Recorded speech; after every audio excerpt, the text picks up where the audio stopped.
Hola, es un placer tenerte aquí. Antes de comenzar, suscríbete al canal y dale like al vídeo. La iglesia estaba decorada con flores blancas y cintas doradas, pero a pesar de la apariencia festiva, el ambiente tenía un aire extraño. Los invitados comentaban en voz baja lo feliz que parecía Javier al casarse de nuevo, mientras yo intentaba sonreír para no mostrar los nervios. Al lado de los bancos, Lucía, su hija de 5 años, observaba todo con una seriedad impropia de su edad. No se movía, no aplaudía, no respondía a las sonrisas que le dirigían. Cuando me acerqué a acariciarle el pelo, apartó la cabeza con un gesto rápido y frío. Aquella reacción me dejó un nudo en la garganta, pero traté de convencerme de que era normal. Al fin y al cabo, yo acababa de convertirme en su madrastra. Después de la ceremonia, cuando todos levantaron las copas para brindar por los novios, noté que la niña no probaba bocado. El camarero le sirvió un pequeño plato de croquetas y tortilla, pero ella simplemente los empujó con el tenedor. Javier, con un gesto distraído, le dijo que comiera, pero ella bajó la mirada y murmuró un casi inaudible «no quiero». Intenté acercarle una rodaja de pan, con paciencia, pero sus ojitos se llenaron de lágrimas contenidas. Algunos familiares se dieron cuenta y fingieron no mirar, quizá para evitar un momento incómodo. Aquello me incomodó profundamente, aunque procuré disimularlo para no arruinar el banquete. La tensión se hizo más evidente al llegar el momento de la tarta nupcial. Todos aplaudían, gritaban que se besen y hacían fotos, pero Lucía seguía rígida, sin probar ni una cucharada. Una invitada me susurró al oído que probablemente estaba celosa, que tardaría en aceptar la nueva situación. Intenté creerlo, pero mi intuición me decía que había algo más. Su carita parecía pedir auxilio, y sus labios apretados escondían un secreto. Javier, en cambio, se mostraba despreocupado, convencido de que todo era una cuestión de tiempo. Mientras tanto, yo sentía que, bajo aquella fachada de celebración, algo oscuro se estaba gestando. Javier insistía en que no debía preocuparme por el rechazo de Lucía a la comida. Con voz tranquila, me decía que era normal en los niños cuando atravesaban cambios importantes. Aseguraba que en poco tiempo se adaptaría, que solo necesitaba espacio y paciencia. Yo le recordaba que no era normal que una niña de 5 años rechazara incluso sus dulces favoritos, pero él sonreía condescendiente. Me pedía que no dramatizara, que no confundiera mi papel de nueva esposa con el de madre. Esa actitud me dejaba inquieta, como si mis temores fueran exageraciones sin fundamento. Sin embargo, dentro de mí la alarma seguía sonando con fuerza. En las noches, cuando hablábamos a solas, él atribuía el comportamiento de la niña a celos. Decía que Lucía se resistía a aceptar que ya no era la única mujer de su vida. Esa explicación me parecía demasiado simple, casi cómoda. Le pregunté si antes de la boda la niña había mostrado rechazo a los alimentos, pero se limitó a encogerse de hombros. Sus respuestas evasivas encendían aún más mis sospechas. Yo observaba a Lucía cada día, viendo cómo se debilitaba poco a poco. Javier, en cambio, seguía defendiendo su teoría de la adaptación. Yo empezaba a sentirme sola en una batalla que apenas comenzaba. Cada almuerzo en casa se transformaba en un momento tenso, cargado de un silencio incómodo que podía cortarse con un cuchillo. Yo servía platos con esmero, intentando que fuesen atractivos para una niña de su edad. Sin embargo, Lucía se limitaba a mover el tenedor sin llevarse nada a la boca. Su respiración se agitaba cada vez que yo le pedía que probara un poco, y sus ojos se llenaban de lágrimas contenidas. Javier, al ver la escena, soltaba un suspiro y decía que no la presionara. Yo me sentía atrapada entre el deber de cuidarla y el muro de indiferencia de mi marido. La frustración crecía dentro de mí como un fuego imposible de apagar. Una tarde, durante la merienda, la situación alcanzó un límite insoportable. Le preparé un vaso de leche con galletas, pero Lucía apenas lo olió y lo apartó con brusquedad. Me quedé mirándola, preguntándome qué podía causar un rechazo tan firme. Ella bajó la cabeza y susurró algo que no logré entender. Antes de que pudiera insistir, Javier intervino diciendo que era mejor dejarla tranquila. Me mordí los labios para no discutir delante de la niña. Sin embargo, en mi interior empezaba a gestarse la certeza de que aquella negativa escondía una verdad peligrosa. No era un simple capricho infantil, había algo más profundo que nos estábamos negando a ver. La escena se repetía casi a diario, con una frase que me atravesaba el corazón como un cuchillo. Lucía, con la voz temblorosa y los ojos brillantes, me decía: «Perdóname, mamá, no tengo hambre». Aquellas palabras, pronunciadas con una tristeza imposible de fingir, me desgarraban por dentro. ¿Por qué pedía perdón? ¿Qué culpa podía sentir una niña tan pequeña? Intentaba abrazarla, reconfortarla, pero ella se quedaba rígida, sin corresponder al gesto. Era como si temiera algo invisible que yo todavía no lograba descifrar. Cada vez que la escuchaba, me invadía una mezcla de ternura y angustia, incapaz de comprender la raíz de aquel sufrimiento. En las noches, mientras Javier dormía, me quedaba pensando en esa frase repetida como un eco interminable. «Perdóname, mamá», ¿por qué necesitaba disculparse? Yo repasaba cada momento, buscando pistas, tratando de recordar si alguien le había dicho algo que le hiciera sentir culpable. Incluso llegué a preguntarle en voz baja, esperando que se abriera, pero ella cerraba los labios con fuerza. La impotencia me consumía poco a poco, y al mismo tiempo crecía mi determinación de descubrir la verdad. Sentía que el destino me había puesto a aquella niña en las manos para protegerla. No podía permitir que se hundiera en un silencio que gritaba más que cualquier palabra. Javier estaba convencido de que mi preocupación no tenía sentido. Me repetía que yo exageraba, que todo eran caprichos de niña. Cuando intentaba explicarle que Lucía no solo rechazaba la comida, sino que parecía aterrorizada, él levantaba la mano con gesto impaciente. Decía que debía relajarme, que con el tiempo las cosas mejorarían. Esa indiferencia me hería profundamente, porque yo veía cómo la niña se consumía poco a poco. A veces incluso se enfadaba, acusándome de buscar problemas donde no los había. Esa ceguera paternal se convertía en un muro que me dejaba completamente sola frente a la angustia diaria. Lo más doloroso era que, mientras yo me desvelaba pensando en lo que le ocurría a la niña, él seguía viviendo con absoluta normalidad. Planeaba viajes, salidas con amigos y reuniones de trabajo como si nada pasara en casa. Cada vez que yo insistía en hablar del tema, desviaba la conversación hacia asuntos triviales. Yo me sentía atrapada entre dos realidades, la mía, llena de preocupación por cada gesto de Lucía, y la suya, donde todo parecía perfecto. Esa falta de apoyo me obligaba a reforzar mi instinto. Comprendí que, aunque Javier no quisiera verlo, yo debía abrir los ojos por los dos. Una mañana, Javier anunció que debía marcharse a otra ciudad por trabajo. Habló de reuniones, contratos y hoteles, y lo dijo con una calma que me inquietó. Para él, todo parecía estar bajo control, pero para mí era un terremoto.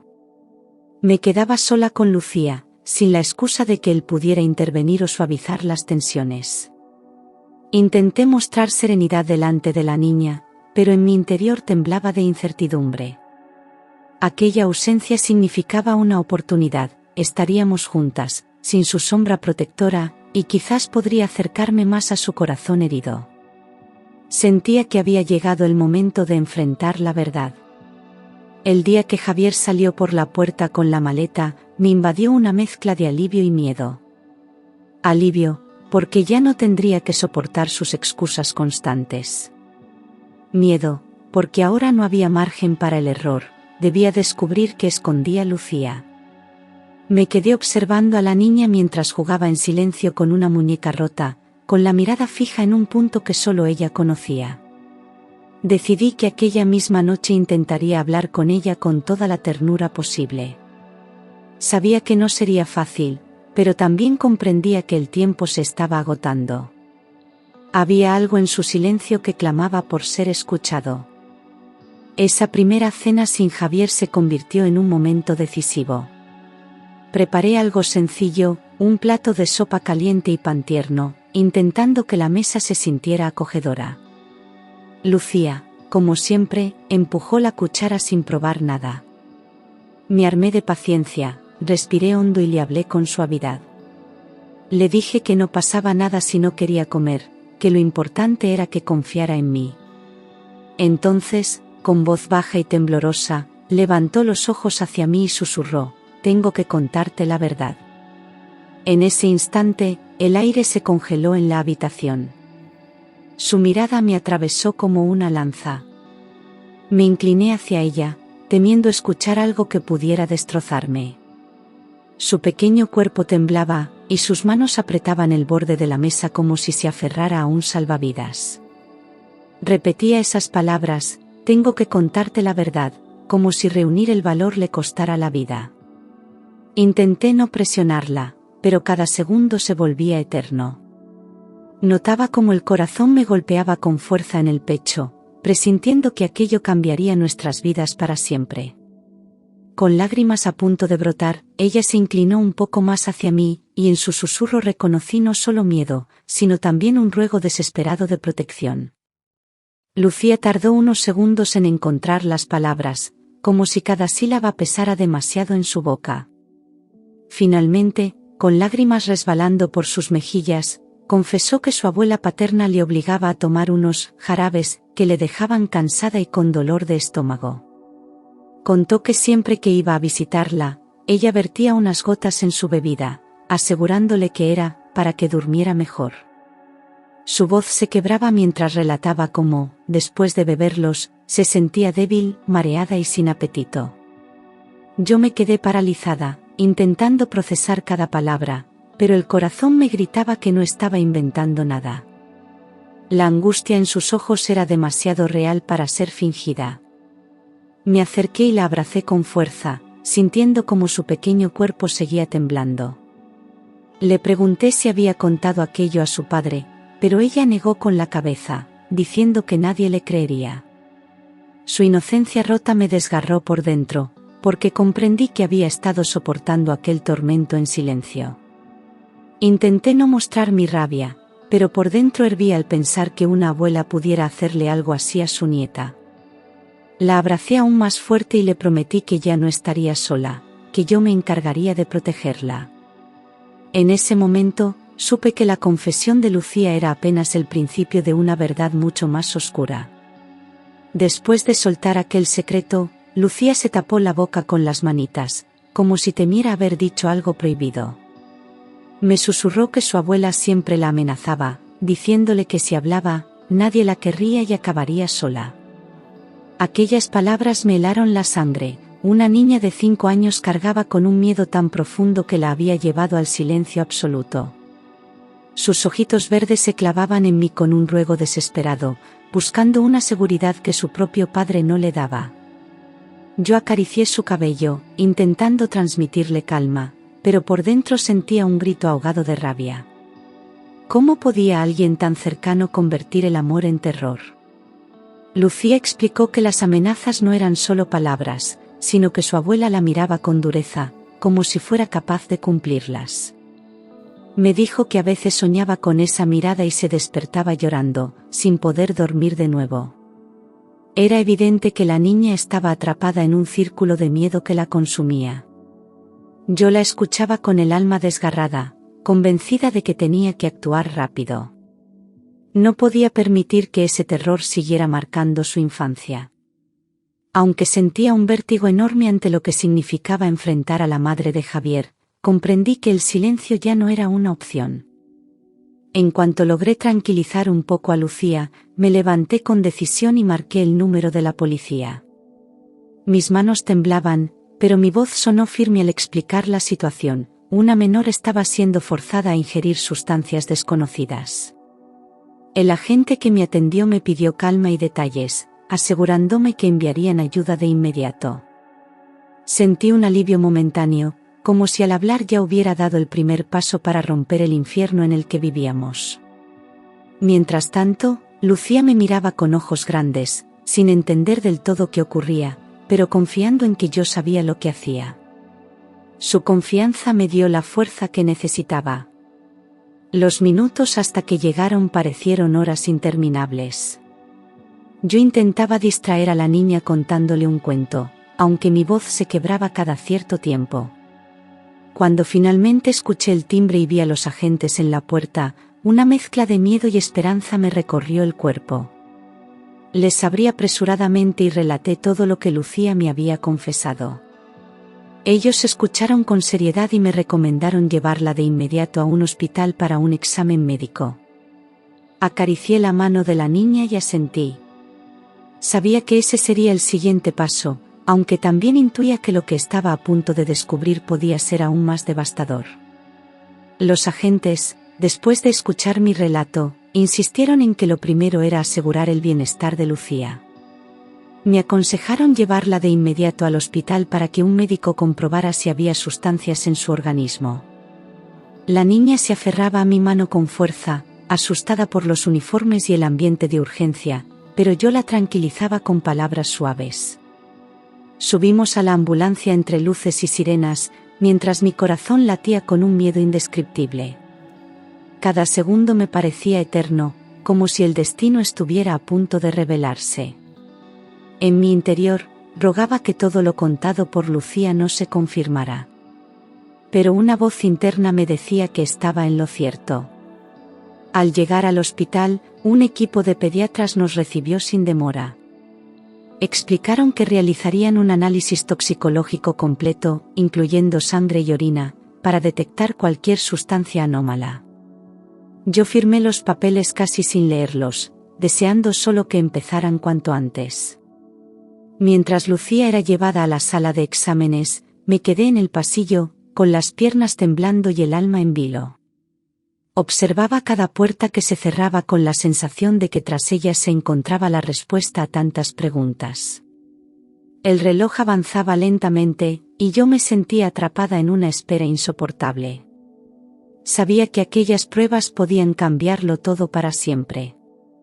Pasadas unas horas, un médico salió con un sobre en la mano y el rostro serio.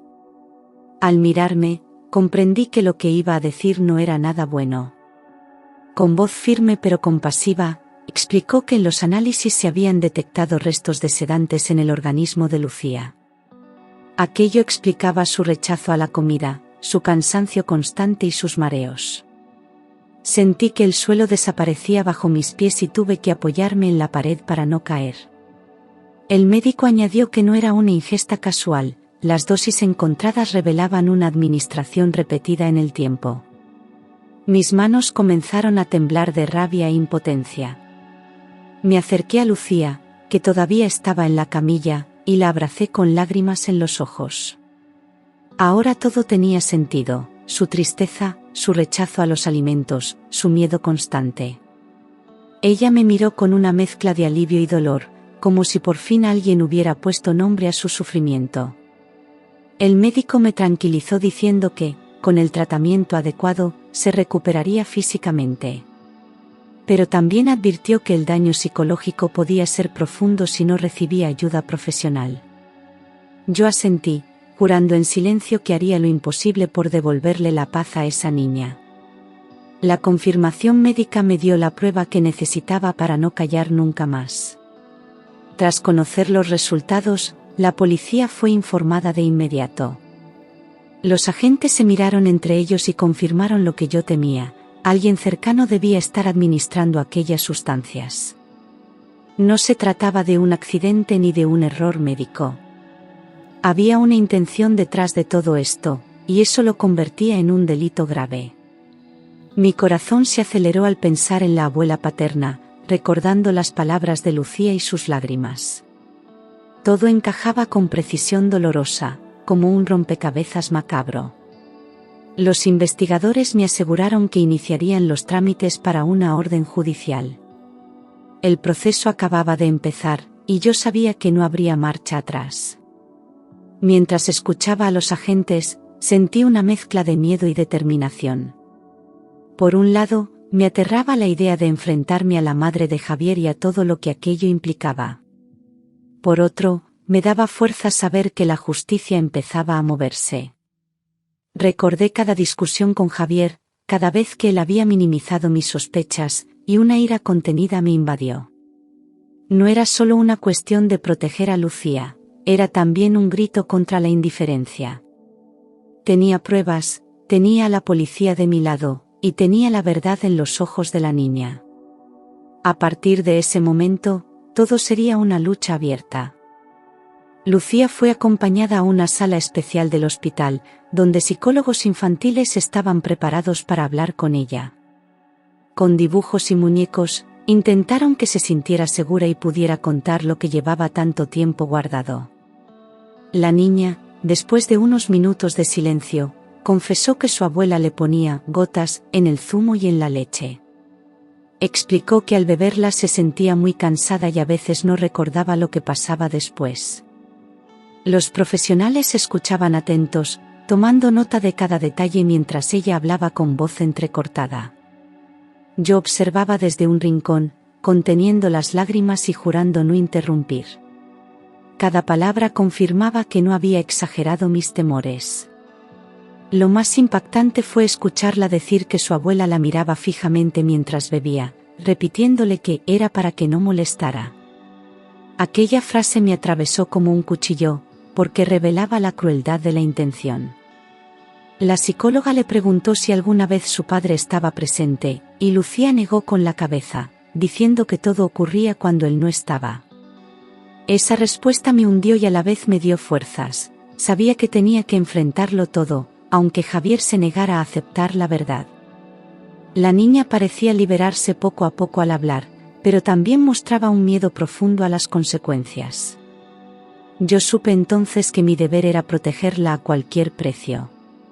Cuando terminó la sesión, me permitieron entrar para abrazarla. Lucía me miró con los ojos llenos de lágrimas y susurró: «Sabía que tú me creerías». Aquella frase quedó grabada en mi corazón como un juramento. Sentí un dolor indescriptible al pensar en todo lo que había soportado en silencio, creyendo que nadie la escucharía. La abracé con fuerza, asegurándole que nunca más estaría sola. Los psicólogos me recomendaron mantener la calma y no enfrentar aún directamente a la familia, para no ponerla en más peligro. Pero yo ya estaba llena de rabia contenida, deseando gritarle al mundo lo que esa mujer había hecho. Esa noche no pude dormir. Recordaba cada momento desde la boda, las negativas a comer, los susurros de perdón, las miradas tristes. Todo cobraba sentido ahora, y la culpa me consumía por no haberlo descubierto antes. Pensaba en Javier, en cómo había cerrado los ojos a las señales más evidentes. ¿Cómo reaccionaría al escuchar la verdad? ¿Sería capaz de aceptarla o seguiría defendiendo a su madre? Mi mente giraba sin descanso, atrapada entre la desesperación y la necesidad de justicia.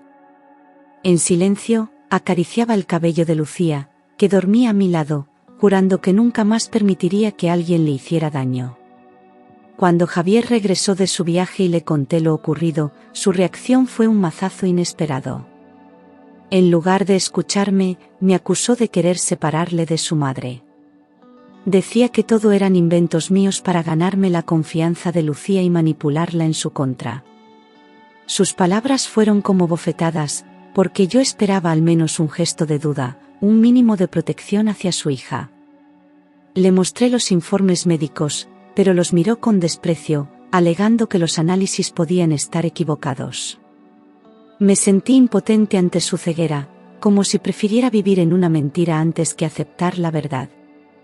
La discusión se prolongó durante horas, con gritos y lágrimas que llenaban la casa de dolor.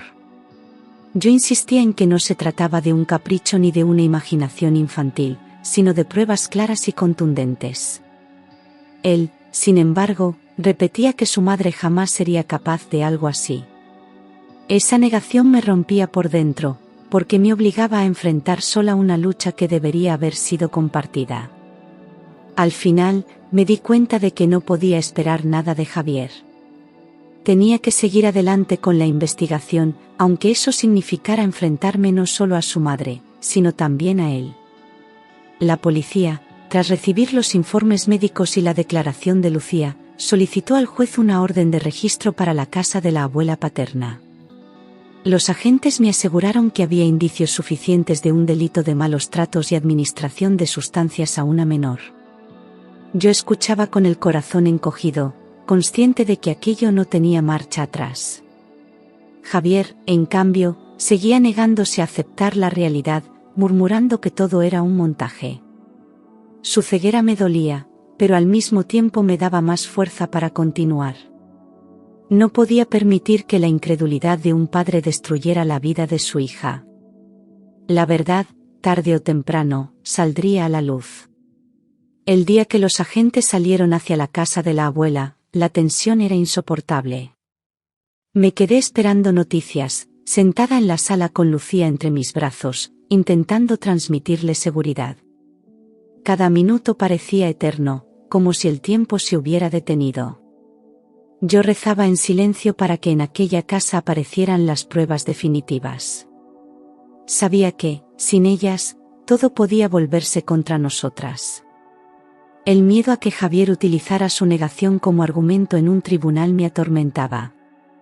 Pero dentro de mí brillaba una certeza: la justicia estaba dando sus primeros pasos, y nada la detendría. Horas después, los agentes regresaron con las pruebas en la mano. En la cocina de la abuela habían encontrado varios frascos de medicamentos ansiolíticos escondidos en tarros de azúcar y harina. El informe policial describía cómo algunos envases tenían las etiquetas arrancadas para disimular su origen. Aquello era una señal clara de que no eran simples medicamentos de uso cotidiano. Los agentes aseguraron que el escondite mostraba premeditación, no un descuido. Mi corazón latía con fuerza al escuchar cada palabra. Era la confirmación que tanto había esperado: la verdad ya no podía ocultarse. Cuando me enseñaron las fotografías del registro, sentí un nudo en la garganta. Ver aquellos frascos escondidos, tan cerca de los alimentos, me revolvía el estómago. Imaginaba a Lucía bebiendo un simple vaso de leche contaminado con esas gotas y la rabia me invadía por completo. No era solo un error, era un plan cuidadosamente diseñado para mantener a la niña enferma. Los policías me aseguraron que las pruebas serían determinantes en el proceso judicial. Yo asentí, con lágrimas en los ojos, sabiendo que cada detalle encontrado era un paso más hacia la justicia. La oscuridad empezaba a iluminarse con pruebas irrefutables.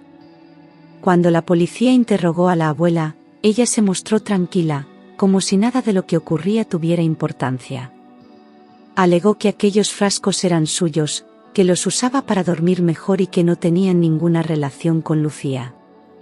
Su tono frío y calculador me heló la sangre, porque parecía convencida de que saldría impune. Intentó incluso victimizarse, diciendo que la estábamos acusando injustamente y que yo había manipulado a la niña. Los agentes, sin embargo, no se dejaron engañar: los escondites y los análisis médicos eran pruebas demasiado sólidas. Aún así, su descaro me llenó de ira. La miré directamente a los ojos durante el interrogatorio, buscando algún rastro de arrepentimiento, pero solo encontré frialdad. Ella repetía que todo era un malentendido, que yo quería separarla de su hijo y de su nieta. En su discurso, intentaba sembrar dudas sobre mi papel como madrastra, como si mi único objetivo fuese destruir su familia. Aquella actitud confirmaba que estaba dispuesta a todo para mantener su versión. Yo respiré hondo, conteniendo las ganas de gritar, y me aferré a una sola certeza: la verdad estaba de nuestro lado. Podría mentir una y mil veces, pero ya no podría ocultar lo que había hecho. Durante la investigación, los agentes descubrieron un detalle que lo explicaba todo: Lucía tenía un fondo económico heredado de su madre biológica, fallecida años atrás. Ese dinero estaba bajo la tutela de un administrador legal, pero con condiciones muy claras. Si en algún momento la niña era declarada incapaz o presentaba problemas graves de salud, la administración podía pasar a manos de un familiar directo. Esa revelación cayó sobre mí como un jarro de agua fría, porque de repente todo encajaba. La enfermedad de Lucía no era un accidente, sino parte de un plan cuidadosamente calculado. La ambición económica estaba detrás de todo su sufrimiento. El abogado que llevaba el caso explicó que el fondo no era pequeño, se trataba de una suma suficiente para garantizar la educación y el futuro de la niña. En otras manos, aquel dinero podía convertirse en un arma de poder. Comprendí entonces que la abuela no actuaba movida por rencores personales, sino por un interés mucho más oscuro. Quería controlar la fortuna de su nieta, aunque para ello tuviera que destrozar su salud. Me estremecí al pensar que, sin la confesión de Lucía, aquel plan habría seguido en silencio hasta lograr su objetivo. Era la codicia disfrazada de cuidado familiar. Los investigadores confirmaron que, en caso de incapacidad de Lucía, la administración del dinero pasaría directamente a la abuela paterna. Ese detalle lo cambiaba todo, no era solo una sospecha, era un motivo claro para actuar contra la niña. Yo escuchaba con el corazón encogido mientras repasaban los documentos legales, sintiendo que cada palabra clavaba un puñal en mi pecho. La avaricia había convertido a una abuela en verdugo, y a una niña inocente en víctima de un plan cruel. La policía aseguró que aquella información reforzaba la acusación y complicaba la defensa de la mujer. Ya no era solo un caso médico, sino un delito con móvil económico. Lucía, demasiado pequeña para comprender la magnitud de todo aquello, solo me pedía que no la dejara sola. Cada vez que me abrazaba, yo sentía el peso de una responsabilidad inmensa, protegerla no solo del veneno físico, sino también del veneno de la codicia. Miraba a Javier buscando algún gesto de apoyo, pero él seguía aferrado a su negación, cegado por el amor a su madre. Esa indiferencia me hería profundamente, aunque también me daba más fuerza para seguir luchando. Si él no era capaz de defender a su hija, yo lo haría con todas mis fuerzas. Ya no había vuelta atrás. La conclusión de los investigadores fue demoledora. La estrategia de la abuela consistía en mantener a Lucía débil y dependiente, asegurando así que tarde o temprano sería declarada incapaz. No era un acto impulsivo ni un error, sino un plan fríamente calculado. Yo escuchaba todo con una mezcla de rabia y espanto, preguntándome cómo podía alguien llevar la ambición hasta ese extremo. La idea de ver a Lucía reducida a una sombra de sí misma solo para beneficiar a otra persona me revolvía el alma. Era el retrato más cruel de la traición familiar. Cuando lo pensé detenidamente, me di cuenta de que cada detalle tenía sentido, los jarabes escondidos, las amenazas, las excusas de Javier. Todo estaba tejido con precisión, como una telaraña que atrapaba a la niña poco a poco. Aquella revelación me confirmó que no se trataba solo de protegerla, sino de desmantelar un plan perverso. La policía me garantizó que con las pruebas reunidas se podía proceder a la acusación formal. Yo, mientras tanto, me juré que haría todo lo posible para que Lucía recuperara su vida y su libertad. Nadie más volvería a decidir su destino.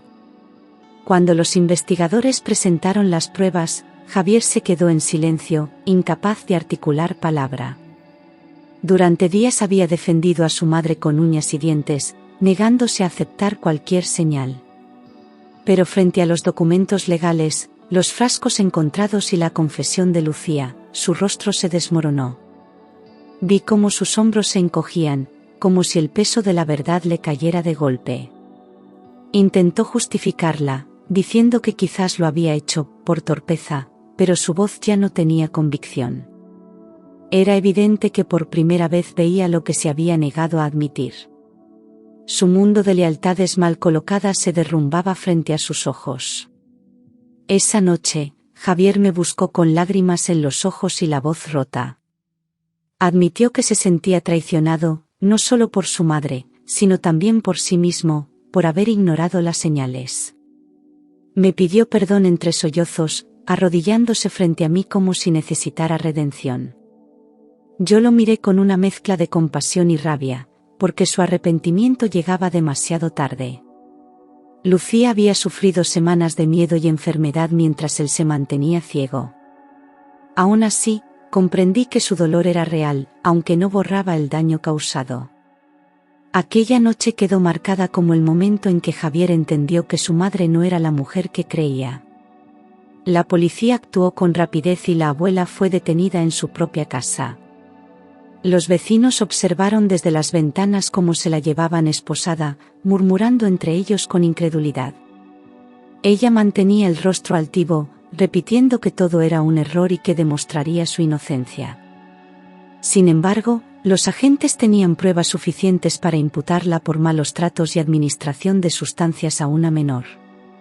Yo, al enterarme, sentí una mezcla de alivio y angustia. Se abría un camino hacia la justicia, pero también sabía que aquel proceso sería doloroso para todos.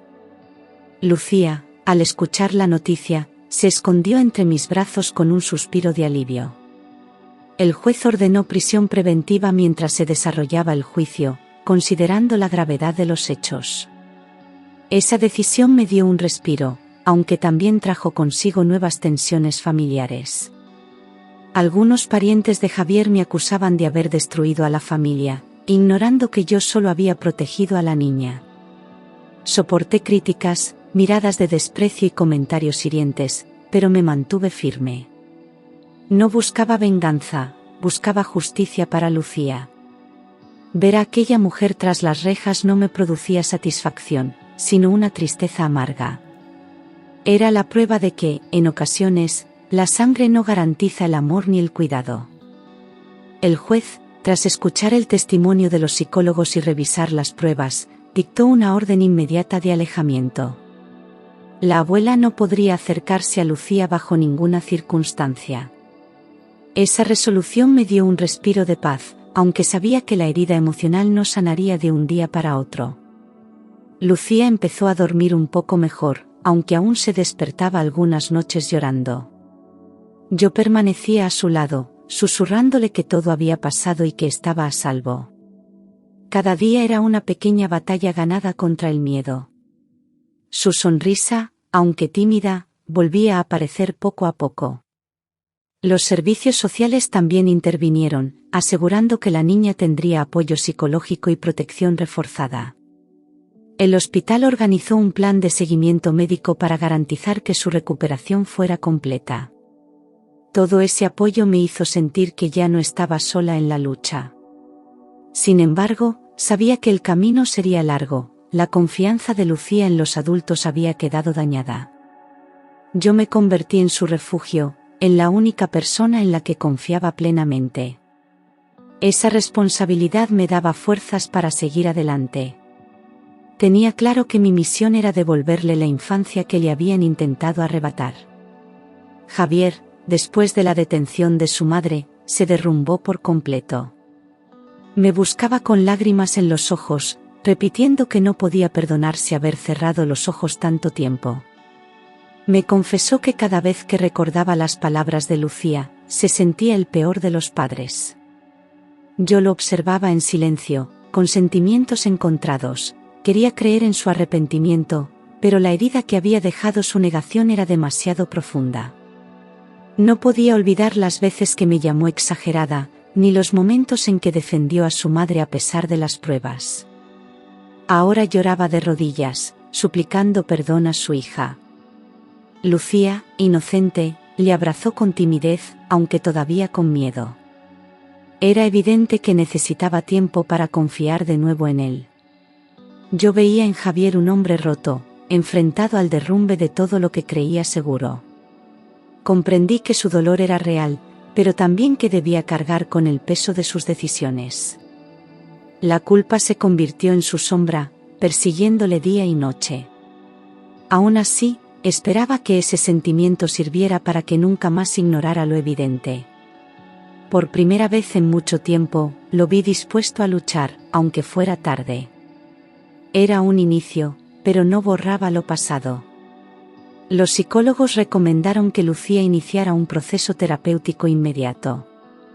Explicaron que las secuelas emocionales de las amenazas y del miedo podían durar años si no recibía apoyo adecuado. Yo acepté sin dudar, dispuesta a acompañarla en cada sesión. La niña comenzó a hablar poco a poco, dibujando lo que sentía y soltando lágrimas que había guardado demasiado tiempo. Cada palabra que compartía en terapia era un paso hacia la libertad. Los especialistas me insistieron en la importancia de la paciencia. La recuperación sería lenta, pero posible. Yo lo entendí y me comprometí a ser su mayor apoyo. Ver a Lucía sonreír tímidamente después de una sesión fue uno de los momentos más reconfortantes de mi vida. Aunque sus ojos todavía reflejaban dolor, también se encendía una chispa de esperanza. Javier decidió acompañarnos algunas veces, intentando reconstruir el vínculo perdido con su hija. Yo sabía que sería un camino largo y difícil, lleno de altibajos, pero cada gesto de confianza de Lucía era una victoria. Ella aprendía que podía hablar sin miedo, que su voz tenía valor. Y yo aprendía que la fuerza de una madre, aunque no de sangre, puede convertirse en el mayor refugio para un niño. Con el tiempo, nuestra casa comenzó a recuperar la calma. Las noches dejaron de estar marcadas por los sollozos y poco a poco volvieron las risas a la mesa. Lucía, aunque aún reservada, empezó a confiar más en mí, buscándome siempre que tenía miedo. Me convertí en su pilar, en la persona en la que sabía que podía apoyarse sin ser juzgada. Javier, aún atormentado por la culpa, trataba de enmendar sus errores mostrando más presencia. La familia ya no era perfecta, pero se estaba reconstruyendo sobre bases más sinceras. El dolor nos había cambiado, pero también nos había unido. Yo comprendí que aquella tragedia nos había dejado una lección imborrable. Aprendimos a escuchar, a mirar más allá de las apariencias y a no subestimar nunca los silencios de un niño. Lucía recuperaba poco a poco su alegría, y yo encontraba en ella la razón de mi fuerza. Aunque el pasado no podía borrarse, el futuro se presentaba con una nueva luz. Las heridas seguían ahí, pero ya no definían nuestra vida. Decidí que, por mucho que costara, nuestra familia saldría adelante. Porque el amor verdadero se demuestra en la protección, en la lucha diaria y en la capacidad de levantarse después de la tormenta. Con el paso de los meses, nuestra casa empezó a ser un lugar verdaderamente seguro para Lucía. Ya no había secretos ni sombras que amenazaran su infancia. Cada comida se convertía en un momento de unión, donde reíamos y compartíamos sin temor. Javier, aunque marcado por la culpa, aprendió a mirar a su hija con otros ojos, dándole la atención que antes le negó. Yo veía cómo el vínculo entre ellos se reconstruía lentamente, ladrillo a ladrillo, con paciencia y amor. Lucía empezó a probar los platos con curiosidad, sin miedo, y ese pequeño gesto era un triunfo inmenso. La vida comenzaba a tener otro color en nuestro hogar. No todo fue sencillo, había días en que el pasado regresaba con fuerza, en que Lucía se despertaba llorando y necesitaba consuelo. Pero en esos momentos, estábamos allí para ella, demostrando que no volvería a enfrentar nada sola. La niña, poco a poco, volvió a reír, a jugar y a sentirse parte de una familia que la protegía de verdad. Javier se comprometió a mantener lejos a cualquier influencia tóxica, priorizando por fin a su hija. Yo me convertí en la figura estable que le recordaba que era querida y valiosa. La oscuridad había quedado atrás, aunque sus huellas permanecían como recordatorio de lo vivido. Con el tiempo, comprendí que toda aquella pesadilla nos había dejado una lección imposible de olvidar. Aprendimos que escuchar a los niños es vital, porque incluso en susurros se esconden verdades que pueden salvarles la vida. Lucía me enseñó que el amor no siempre nace de la sangre, sino de la entrega y la protección incondicional. Javier, marcado por su error, descubrió que la ceguera por lealtad puede ser tan peligrosa como la maldad misma. Y yo, como mujer y como madre, entendí que nunca se debe ignorar la voz interior que grita cuando algo no está bien.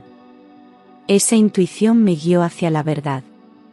Hoy miro a Lucía y veo en sus ojos la fuerza de alguien que sobrevivió a la oscuridad.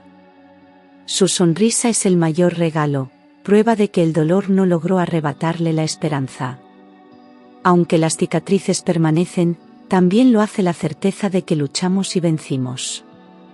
Nuestro hogar ya no es perfecto, pero es auténtico, construido sobre la confianza y el amor verdadero. Y yo sé que, mientras respire, seguiré siendo el escudo que protege a esa niña. Porque al final, lo que diferencia la vida de la tragedia es atreverse a escuchar lo que otros prefieren callar.